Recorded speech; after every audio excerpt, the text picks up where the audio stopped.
जय माता दी। कैसे हैं आप सब? बड़ों को मेरा चरण स्पर्श और छोटों को मेरा प्यार। को जाग रहा है भाई, को जाग रहा है मतलब कौन जाग रहा है? ऐसा मैं नहीं पूछ रही हूँ, ऐसा माँ लक्ष्मी पूछती हैं, ऐसा माँ लक्ष्मी देखती हैं कि कौन जाग रहा है। कल शरद पूर्णिमा है। 30 अक्टूबर शरद पूर्णिमा की शुरुआत हो जाएगी शाम को 5:50 से।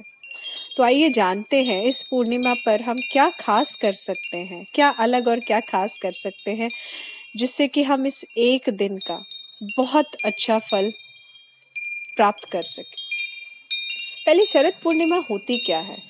हिंदू धर्म में अश्विन मास में पड़ने वाली पूर्णिमा को माँ लक्ष्मी के जन्मदिन के रूप में मनाया जाता है और इसीलिए इसको शरद पूर्णिमा कहा जाता है।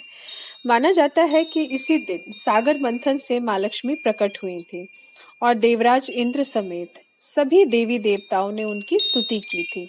और जब जाकर देवताओं को उनका खोया हुआ वैभव प्राप्त हो गया था, इस दिन को कोजागरी और कोजारिगी के रूप में भी विभिन्न स्थानों में अलग अलग जगहों पर अलग अलग नामों से जाना जाता है।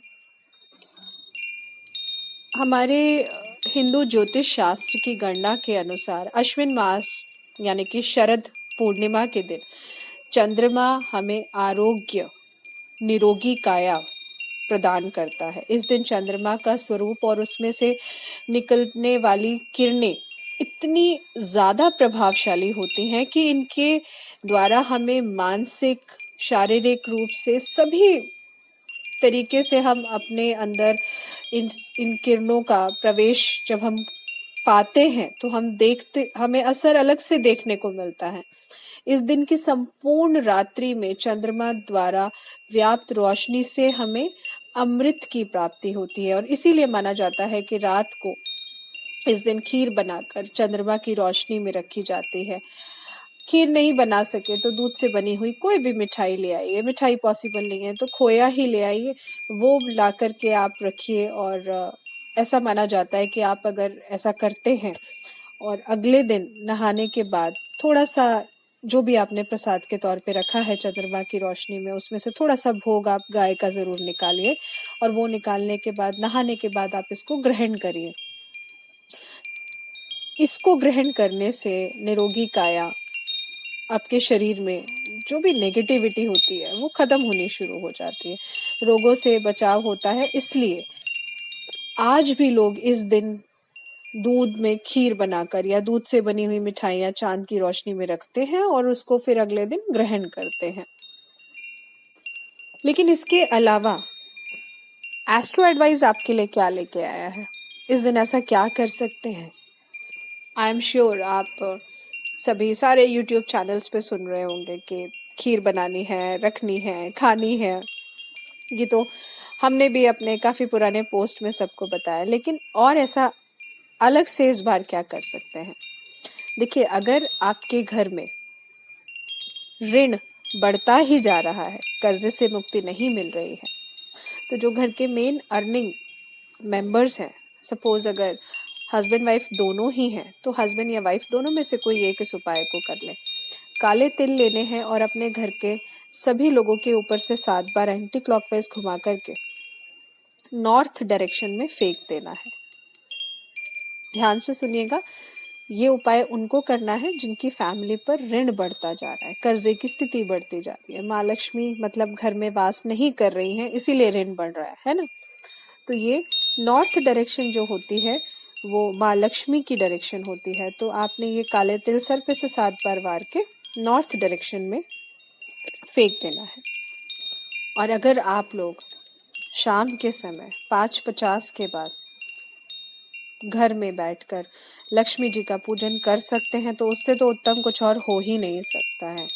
आप नहाइए, नहाकर स्वच्छ कपड़ों को धारण करिए और उसके बाद चौकी पर लाल रंग का कपड़ा बिछाकर, या फिर आपके मंदिर में ही जो मंदिर है आप उसको साफ कर लीजिए मॉर्निंग में, और नहाने के बाद आप उसी मंदिर पे, अगर चौकी आप अलग से लगाकर पूजा नहीं कर सकते हैं तो आपका जो मंदिर है जिसमें आपने सभी देवी देवताओं की मूर्ति रखी है तो वहीं पर चाहे तो आप वहां पर बैठकर दिया जलाकर और धूप जला करके सामने एक, अगर आप कलश स्थापित कर सकते हैं तो बहुत बढ़िया, नहीं तो आप तांबे के लोटे में या कांसे के लोटे में या चांदी के लोटे में या पीतल के लोटे में, लोटा स्टील का नहीं होना चाहिए, इस चीज़ का खास तौर से ध्यान रखिए।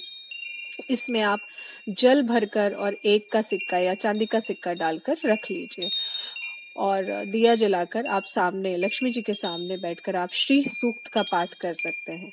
श्री सूक्त का पाठ जब आप करेंगे तो ध्यान रखिएगा, अगर फीमेल्स पाठ कर रही हैं तो वो अपने आंचल में 11 दाने चावल के बांध लेंगी, और अगर जेंट्स पाठ करते हैं तो वो अपने सर पे कोई भी कपड़े से सर को ढके जरूर, और अपने राइट हैंड में 21 दाने गेहूं के लेंगे।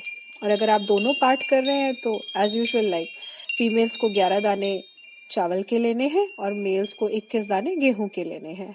वो अपने राइट हैंड की मुट्ठी में इसको बंद करके पाठ कर सकते हैं। और जब पाठ पूरा हो जाए तो आप ये जो सिक्का आपने जल में डाला है, पहले वो जल ले जाकर के आप ऊपर चंद्रमा को चढ़ा दीजिए, और इसके बाद वो सिक्का निकालकर उस पे इत्र लगाकर आप चंद्रमा की रोशनी में उसको रखिए कम से कम 15 से 20 मिनट, और इसको ला करके आप अपने घर में जो आपका लॉकर है, कैश जहाँ पे आप रखते हैं वहां पे इसको रखिए। और अगर स्पेस नहीं है तो आप अपने वॉलेट में रख लीजिए, लेकिन कोशिश करिए कि घर के लॉकर में रखे, नहीं तो घर के मंदिर में इसको स्थापित कर लीजिए। ये एक उपाय कर कर देखिए, डिफरेंस आपको 43 डेज के अंदर दिखेगा, क्योंकि ये शरद पूर्णिमा पर किया हुआ वो उपाय है जो खाली नहीं जाएगा। आशा करती हूँ आपको वीडियो अच्छा लगा होगा। अच्छा लगा हो तो प्लीज लाइक, कमेंट, शेयर और चैनल को सब्सक्राइब जरूर करिए। और खीर का प्रसाद अगर नहीं बना सकते हैं तो बाजार से चाहे तो आप दूध से बनी हुई कोई भी मिठाई ले आइए, लेकिन दूध से बनी हुई चीज लाइए, वो लाकर आप चंद्रमा की रोशनी में जरूर रखिए। जय माता दी।